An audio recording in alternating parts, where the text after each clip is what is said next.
was something. Welcome back to our second installment of This Weekly in Dumb. Starting off, it's Confusion O'Clock. Remember that political cartoon from the New York Times a few weeks ago that depicted President Trump as a blind man being led by a Netanyahu dog? Well, the cartoonist claims it's not anti-Semitic and that the outrage is because of, get this, the Jewish propaganda machine. Yep. Portuguese artist Antonio Morante Antunes, who has been drawing political cartoons for 45 years, told CNN that he had the utmost respect for Jewish history and did not believe his cartoon was anti-Semitic. He said the criticism was made through the Jewish propaganda machine, which is anytime there's criticism, it's because there's someone anti-Semitic on the other side, and that's not the case.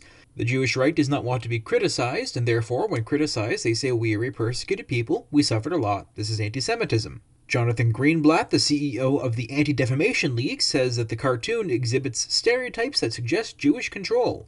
It would not surprise me if this was published out of Tehran or Damascus, but it does not belong in the New York Times or any credible media outlet, he told CNN.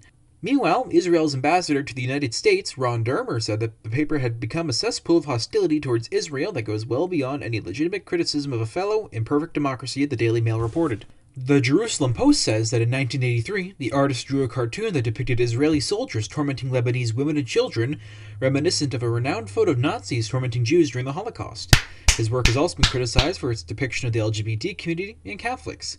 In 2015, the Jerusalem Post reported that Antunes defended his work in an interview with the Portuguese publication Observador, saying that in the wake of the attack at the French satirical publication Charlie Hebdo, the profession of cartoonist is a profession of risk. We make risks and take risks. There is always fear out there. There is no other option but to defend freedom of expression.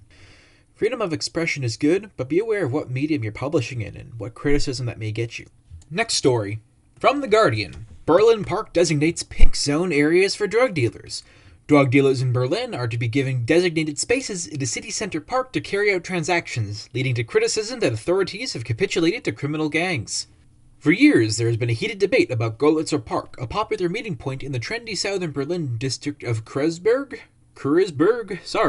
which has been attracting an ever-increasing number of drug dealers.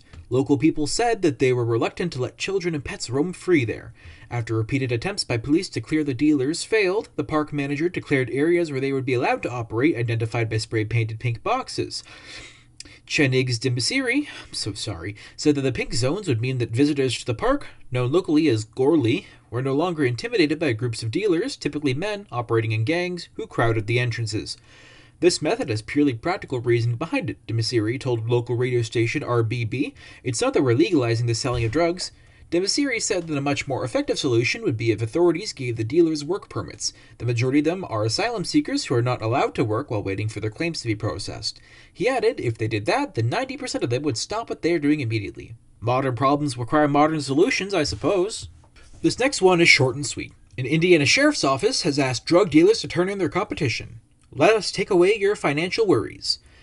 The Southern Indiana Sheriff's Office is offering to take care of drug dealers' competition for them.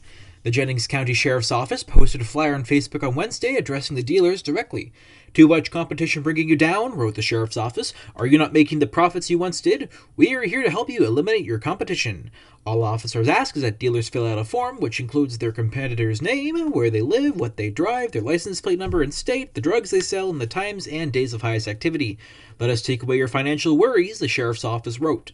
Once the form is complete, it can be emailed to kfreeman@jenningssheriff.org. That's one way to get the job done.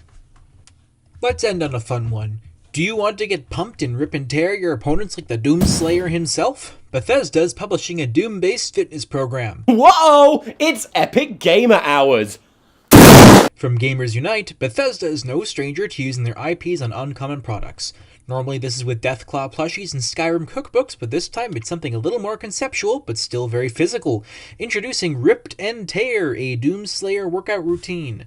A post in the Doom portal for the Bethesda website details a new product made in collaboration between Bethesda and fitness trainer Philip Doherty. Ripped and Tear will educate readers about the various muscles and body parts present in keeping fit and strong while framing it all in the classic Doom premise. For example, quad damage in this context is not the 4 times damage multiplier from past games, but a description of how to not do unneeded harm to your quadriceps. Currently, with 2 subjects, quads and lats, divided into 2 posts each, Rip and Tear appears to be an ongoing series, though they've not detailed how long they'll be doing this for. The 4 courses are quadriceps, quad exercises, lats and ledges, and lats and Slayer speed ledge climbing. A workout like this should hurt like hell. Get it? I'm hilarious. That's it for this week. See you next time.